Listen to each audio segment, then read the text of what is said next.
We've got some Adventure Time breaking news. Unfortunately, not for the actual TV show, but for something else that a lot of people have been asking about. The Adventure Time comic book series, at least the mainline series and one of its spin offs, are going to get re releases. And probably the most exciting news, they announced that alongside these two re releases, next year there will be a new series of comics coming out. And this is definitely all thanks to how extremely successful and well received the Fiona and Cake miniseries was.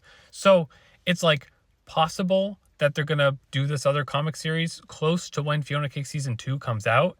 But I would still think that Fiona Cake Season 2 is far away. Like, that's probably a 2025 release, unfortunately. But anyways, let's talk about those re-releases. First, we'll be getting the massive Adventure Time Compendium Volume 1, which will combine issues 1 through 35 of the original comic book series.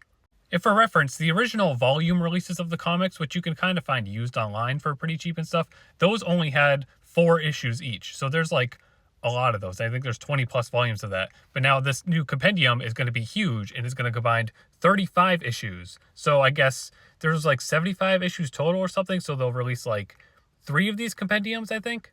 Though they haven't announced that they're making more compendiums, so we would definitely hope and assume that they will if this one sells well. There's also going to be a compendium for the Fiona and Cake comic series, which was written by Natasha Allegri, who originally created Fiona and Cake and the Bee and Puppycat series. As well as, clearly it says there are other writers and other artists too. But this is only like a 6-issue thing, so this will be a smaller compendium, but it's going to have, everything all in one.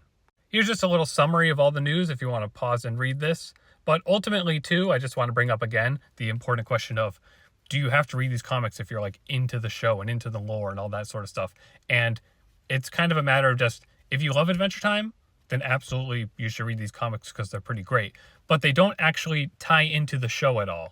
The comic book series and all its spin-off create their own lore, so it's basically like little Adventure Time alternate universe stories. So any new characters introduced in the comics or like lore explanations introduced in the comics are not the same as the actual TV series. They are completely separate continuities. If you're interested in these comics, they're probably available online, like in various places, but I think just they're sold digitally. That would be a very easy way to get it legitimately. But also used copies of the older volumes are pretty cheap. It depends on which volume. I think some are rarer than others because it just went on for so long. But this new release will be just a very great, quick and easy way to get a ton of the comic content in one place.